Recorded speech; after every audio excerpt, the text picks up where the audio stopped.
Hello again, and welcome to another Growth Talks podcast episode.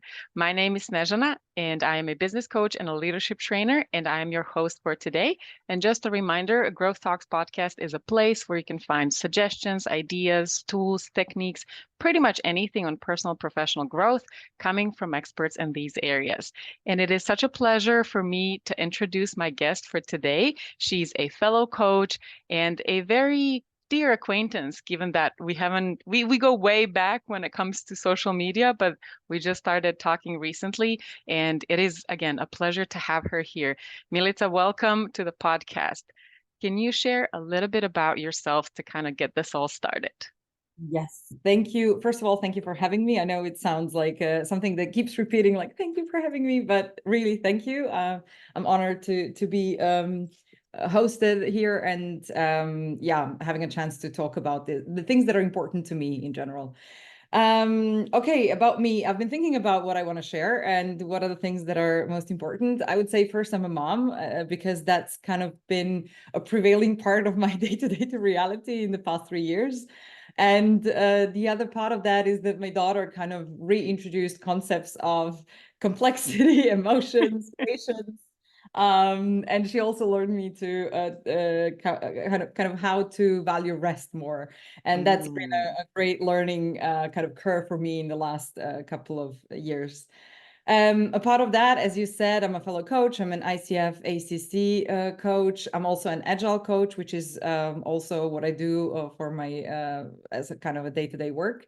But I also have a background in project management and digital marketing specifically, and I guess that helped me a bit in kind of getting closer to users' needs, how that all user space works and how it Mm. looks like. So yeah, All that's right. pretty much. Quite a handful out there. I have to share, when I was reading your bio, and you shared with me, it's okay. I just put something together, and I was reading it and thinking, you just put this together? What would it look like if you had hours and hours to write something down? Because you do have a lot of experience on paper and then obviously in practice as well. And it's so good that today you'll get to share a little bit of what you know, at least when it comes to organization. So today, I really want to focus on your experience with organizational transformations, the changes that organizations go through. More specifically, I'd like us to talk about team formation from different perspectives and from your experience. And so to kind of get this all started, what are some of the challenges that you've seen over time that organizations face when they're trying to build a team or create a team? Hmm. Well, as you said, we can talk about it from a lot of different perspectives, right? Um, I think what kind of strikes me the most is that I've been observing, as you said, I've been working in different kind of organizations, different Mm. types of teams, very multicultural environments, and kind of one thing keeps repeating itself, and that's that it feels like it's a bit of a cognitive dissonance between on an organizational level. So it feels like we want to hire a certain type of people or certain type of professionals, believing that we have certain kind of culture, Mhm. whilst at the same time we really don't. So we end up, hiring people that are, for example, you may feel or believe that you're an agile organization, but what is agile in fact is that you might be having a couple of scrum teams, and then on an organizational level we don't have that kind of agility, right?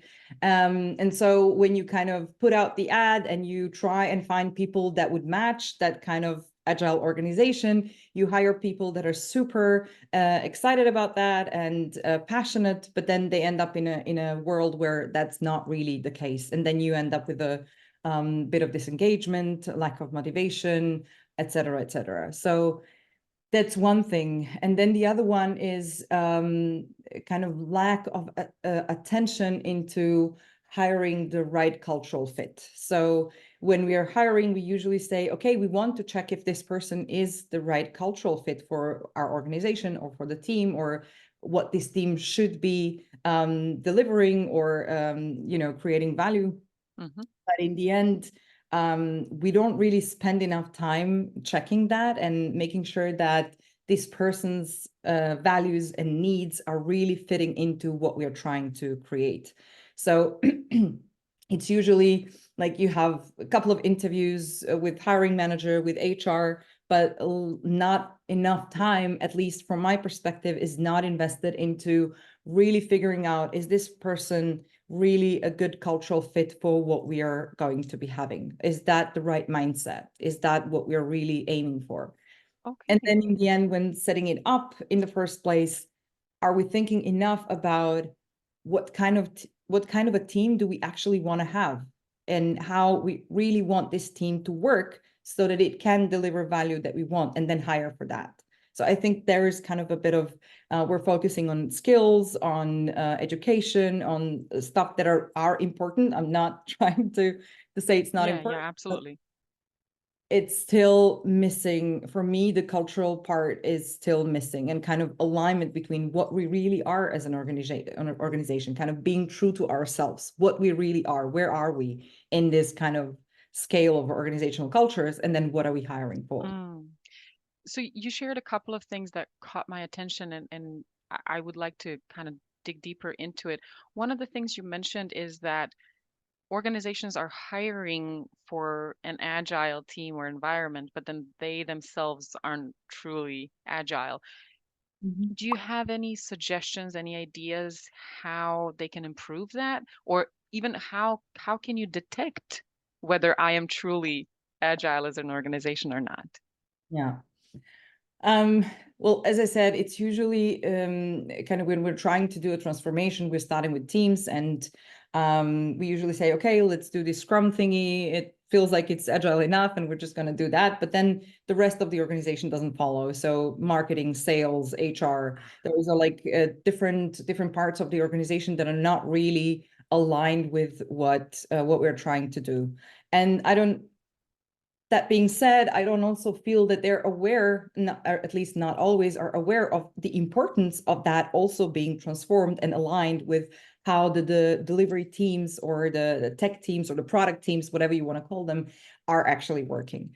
So what could be an example is, so you have an agile teams, they're trying to kind of deliver in small iterations, like everything is trying to kind of get on that boat.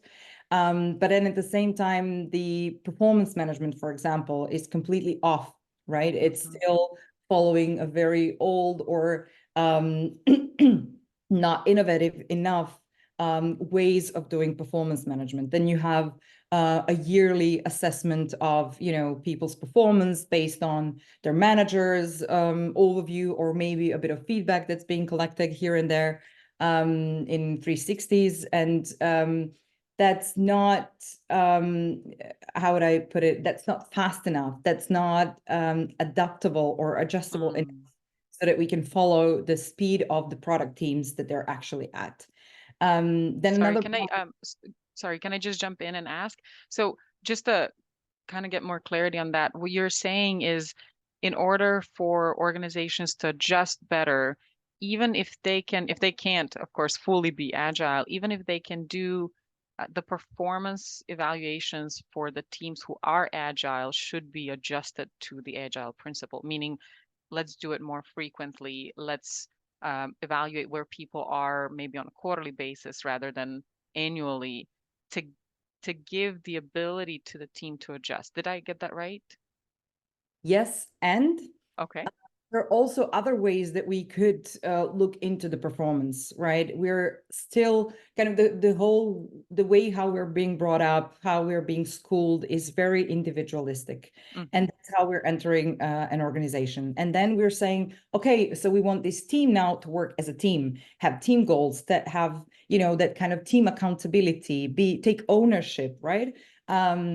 But everything that was coming before was very individualistic. And then Right. performance management is also helping keep that picture, keep that individualistic kind of world going on. So what has been done in I would say teal-like organizations is that teams are doing assessments inside their teams, assessing one another, helping one another grow, and then you have a coach who can actually help with growth plans or any kind of activity that could help this person grow further in their career. But in general, the responsibility and the accountability for the growth in the team is for the team members is in the team rather than somewhere else with the engineering manager. The same goes with if you have a team lead that is accountable for the team's success, then how can we, or team's performance, then how can we expect the team to be, motivated and engaged and take that accountability whilst it's somewhere else, right? It's not mine, it's this person's, and it's then very hard to kind of put that into action. So kind of moving more into this collaborative environment where teams are taking more responsibility for everything that is affecting their work, their day-to-day work, their communication, their alignment, their taking ownership, like everything that is in that kind of bowl of teamwork being given to the team to work with that is what I would consider a good approach. Still, I would say on an organizational level worldwide, we're still very far away from that. So what we can do is try to kind of, find what is the step in between. So what can we do before getting into that kind of tea-like organization? What is it that we can do to help this thing move a bit closer? And that is very similar to what you said. So how do we make performance day-to-day business, not a yearly assessment? How do we bring accountability back to the team? Well, make them accountable and then don't have someone else taking that responsibility. And then when you think about also the overall trust within the team, if you have someone else addressing team's behavior and not team members themselves, then it's still, somewhere else. And how do we handle that whilst it's constantly being held outside of the team? Right. Yes, I was going to say, it sounds like there has to be a lot of trust within the team to know that, okay, if I am going to be helping you grow as my team member, as part of the team, then I am comfortable sharing, I'm comfortable giving you feedback, asking for feedback, and knowing that I won't be judged for maybe my bad performance or for my mistakes, or because growth, that's what growth is. We keep making mistakes and we learn, which doesn't mean that we should be tolerating all sorts of mistakes, but it is a learning place. And so the team members, they need to feel comfortable learning, they need to feel comfortable making mistakes, but also being responsible and standing up for what they do. And as you were talking, what I was thinking about is you keep mentioning that external factor of, putting it into outside hands rather than having it within the team. And it sounds like the team leader himself or herself is the first person actually who needs to have this kind of mindset. So if the person who's leading the team doesn't see it as a collaborative effort, it's going to be so hard for the team to do it. So how do we start with a team leader? Or how do we choose a team leader who can do this with a team? I think it also goes back a bit into the organizational structure. So if we say in the role description that the team lead or engineering manager, or however we want to call the person, is responsible for the team's performance or the team's success, then it's very hard to put this thing in action. I'm not saying it's impossible, but it's very hard and it takes a lot longer, right? Because you have one person collecting feedback for all these individuals. So it's me. I wouldn't say against my colleagues, but I'm being kind of compared, right? Because the whole performance management is set up in that way. So, and this person is responsible for my future. He's responsible for my salary. He will decide if I will get promotion, right? And then if you have a lot of individuals in the team having that sense day to day, working with their team and with their manager, then it's very hard to set up that trust, right? And to feel comfortable with these people and with the manager itself. That being said, again, I'm not saying it's impossible. I'm just saying it's hard. What could be helpful, if I'm talking now from the organizational perspective, is that you have someone who is going to be a team lead or a manager or whatever, a coach, who will be responsible for helping person grow, but not for evaluating their performance. Right? So when Mhm. you put that back into the team, then the team is working together to help one another grow in a certain direction. And you can have team incentives, and you can have team bonuses, and you can have things that are actually helping the team.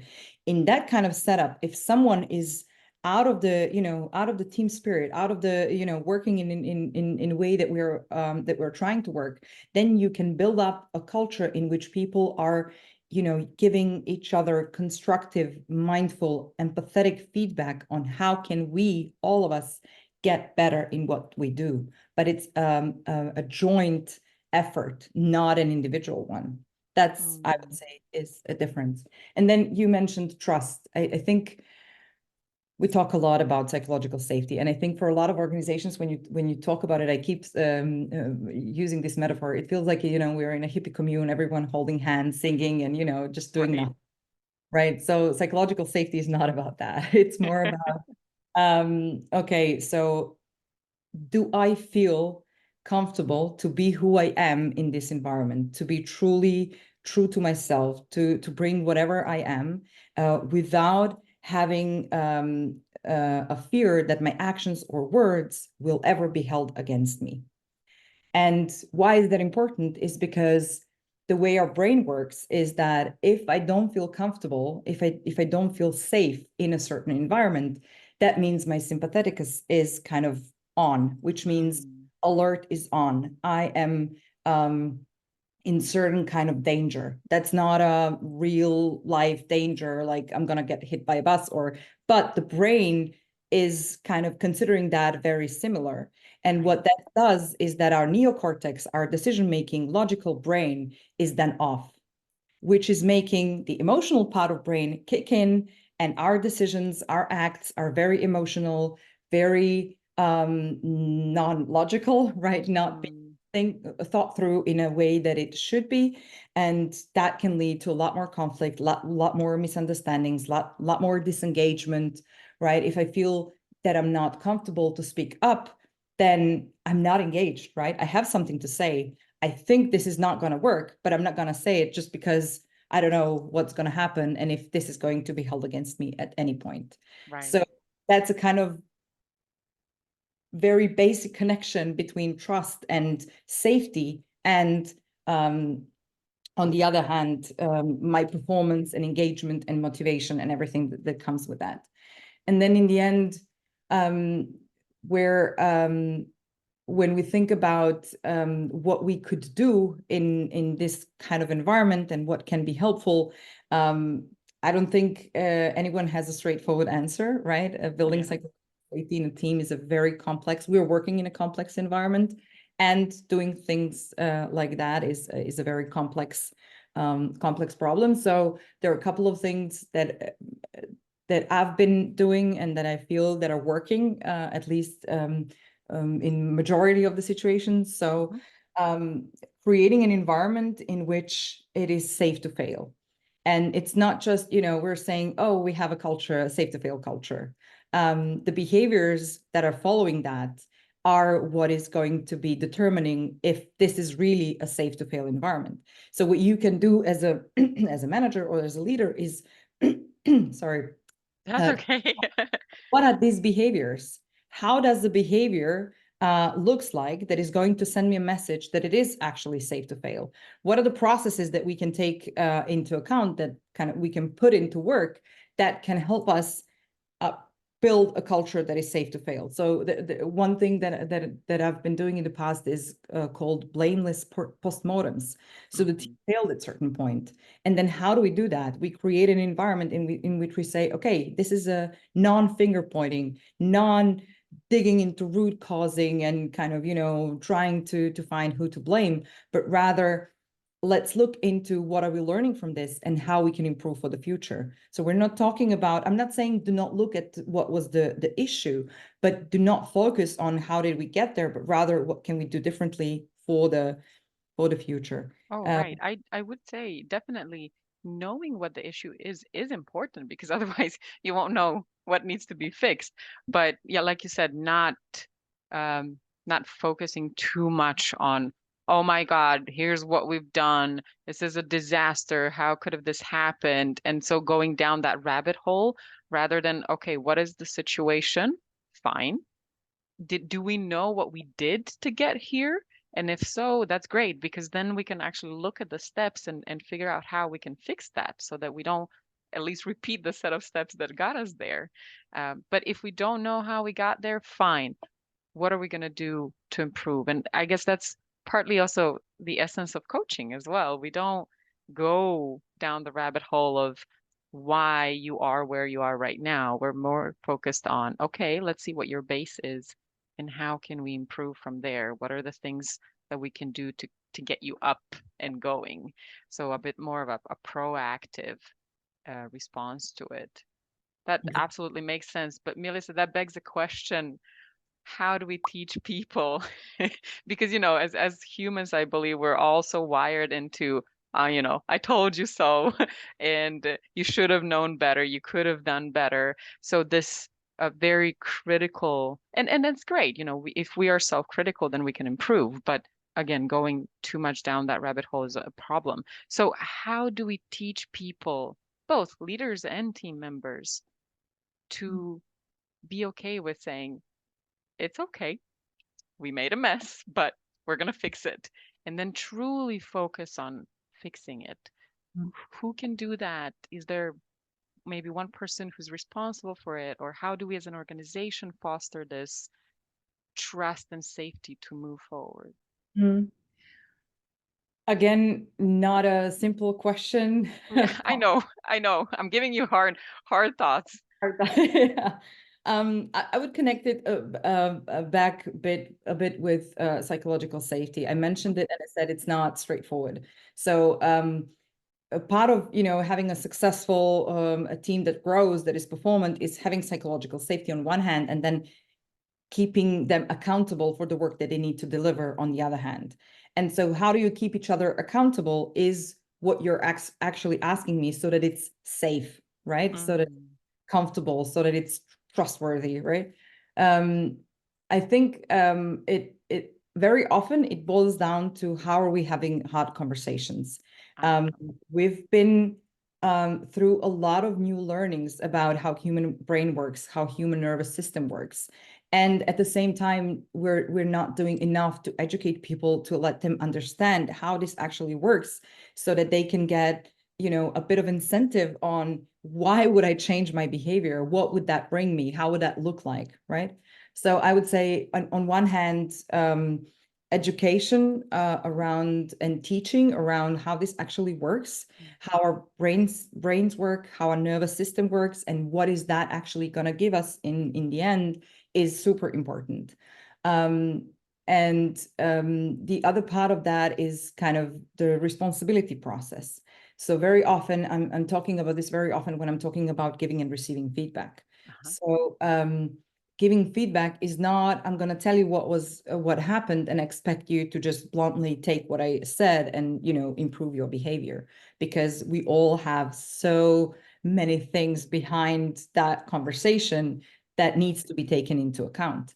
But what needs to be put in place is kind of taking responsibility, and that goes for both sides. So how do I get away from denial, from blaming someone else, from shaming myself, from justifying? How do I, give my perspective without justifying, so that we can come to a common ground? Because I do have my perspective. If you don't give me an opportunity to give you my perspective, to explain where I was coming from, without trying to say, hey, this is where I'm coming from, and that's why I did it, and that, changing nothing. That's not what I'm saying. Taking responsibility is, I'm giving you my perspective, and I'm taking responsibility for my acts and for what I did. And I'm going to think about what are the things that I can do. And then how can you help me? I think what we're missing in kind of teaching, mentoring, coaching team leaders, team members, is learning how to have this difficult conversation. How do we help one another? Feedback is not, I'm gonna, shoot you with something and then just leave you with that so that you can figure out what to fix. I'm coming in as someone who wants to help you figure this one out. And I'm here, I'm standing beside you. I want to find a solution together with you. So I think it's kind of, it's going both ways, taking responsibility for my actions, trying to move away from justification, from blame, from denial, from all these things. And on the other hand, on the other side of that conversation is taking responsibility for helping someone really figure that one out. And for that, I think the basic thing that we can start with is just being vulnerable and being empathetic. Right. And based on everything you shared with me today, it sounds like we need to invest a lot in people if we want to have a smoothly flowing organization. And I know people are probably aware of this, but I really want to emphasize how, and throughout your explanation, you really, really gave us a lot to think about in that area, is how much we need to invest in people, be it team members, team leaders, the leadership in general. But if you don't have trust among the people you work with, there's not going to be growth. If you don't invest in building people, whether that means technical knowledge or soft skills, you're not going to get functional teams. Therefore, your organization is not going to grow. So just being very aware of how important people are to be able to get the results that we want. Like I said, I know it's kind of common knowledge, but as one of my accountability partners said the other day, common knowledge is not always common practice. So when we're pressed for time, especially as managers, team leaders, leaders in general, we tend to just shift our mind to results and we forget that there are these kind of little people down there who produce those results and we need to take care of those people. I mean, it's my perspective based Yeah. on my experience through coaching, but also leadership. I don't know, what are your thoughts on that? Yeah. I would say exactly, but there's one kind of trick in the whole story, and that is that the organizations have been working in this environment for ages, and it's been working, right? So the question today is not if we can work. Yes, we can. We can deliver results in very bureaucratic, very hierarchical, very kind of, I would say, Dictator like. not I know you're necessarily. trying to avoid that, but I get where you're going with this. Yes, we can be very, I told you what to do and you're going to go and do it, no questions asked. But obviously, I mean, there Yeah. are organizations and systems where this is how it works, but it's not how we want to proceed. There are, and there are also some that moved past that, like, but still kind of didn't polish it, all the way down. And so I think that the fact that organizations are still managing to work through and to deliver whilst not having to change a lot is what's making it hard for us to kind of make this kind of change. Right. What I would emphasize here is that yes, that is true, but still we're working in organizations where majority of people is maybe millennials or older than that. The new generations that we're now having are being brought up on in a completely digital environment. Right. We have now generations that are being motivated in different ways. We are seeing a company lifespan dropping down massively. We're seeing people being, people's time within the company also dropping down very much. So what is the investment that you're actually making with every new hire that you need to make? What is the cost of the churn rate, right? And then if in the end we do not make ourselves prepared for what's upcoming now, it's going to be much harder in the future, because where we're headed is not really where this kind of organizational structure that is, by the way, 100 years old, more than 100 years old, is going to be able to survive. complexity is getting higher. And as I said, we have now generations that are working in a completely different mindset, they're motivated differently. And then if we do not address that, we're going to end up in a very different environment, and eventually probably not going to be able to survive. I have a great example, just one. Yeah, go for it. I was going to say that's a lot to think about, but go for it. So I usually, yeah, I said in the beginning, I'm a mom. So that's, kind of bringing up a child is one of my focuses in the last couple of years. So, but a very good example of that would be if we look at how we were brought up, with a lot of restrictions, being punished if you're not doing this and that, being rewarded if you do this and that.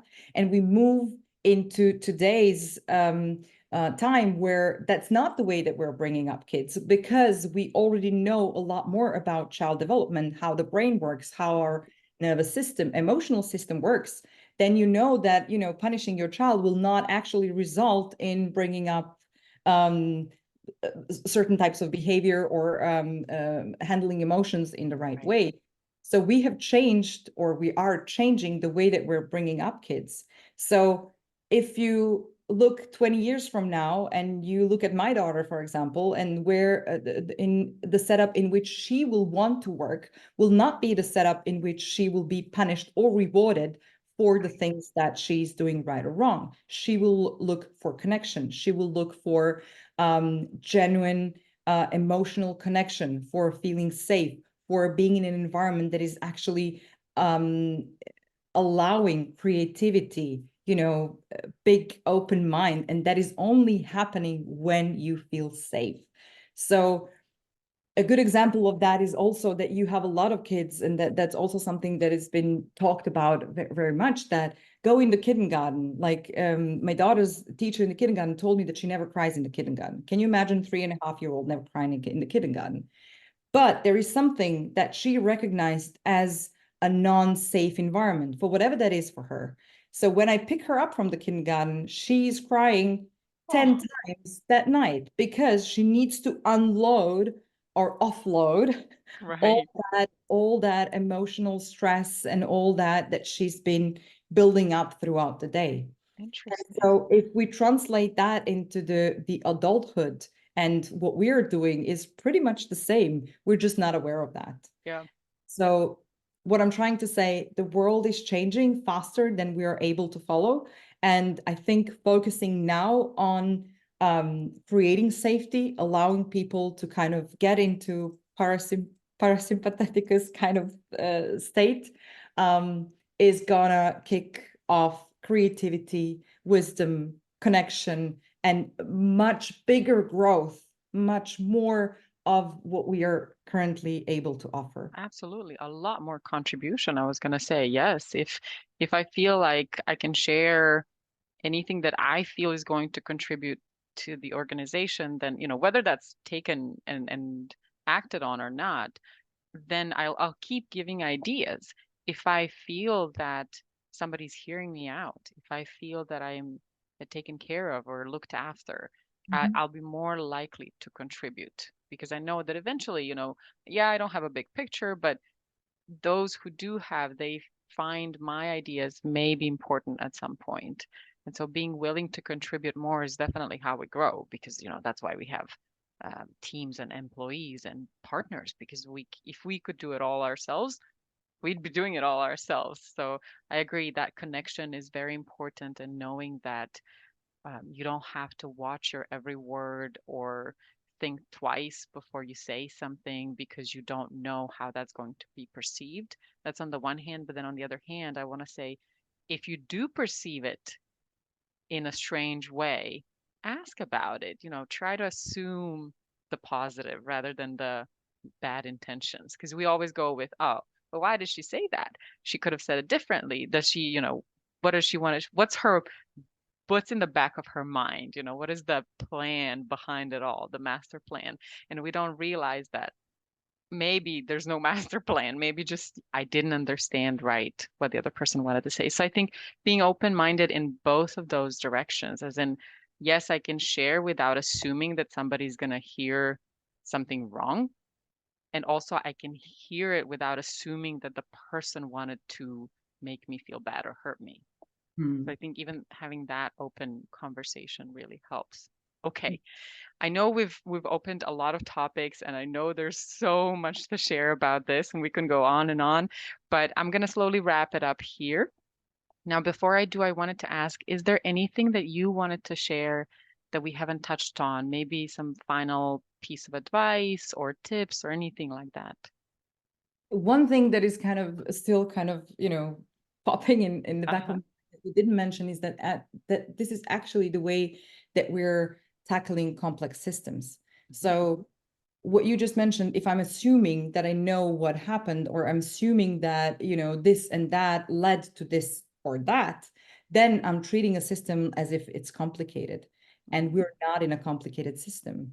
People are complex beings. We are working in a complex environment. So starting with the question, hey, where is that coming from? Is what actually changes the flow of the conversation and is unlocking people's minds and ability to be able to talk. So, and that being said, kind of one of the ways that you could actually manage a complex system is that you distribute cognition. And when you distributing cognition means have all these people bring in whatever they need to bring in, because all these different perspectives will build up to a very innovative, new, inspiring new perspective. Right. Right. Yeah. Thank you for sharing that. Absolutely. I absolutely agree. Wonderful. Okay, so in case somebody wants to work with you, first of all, are you open to work? And then second of all, how can they find you? Even if it's just a conversation, it doesn't have to be like a business collaboration.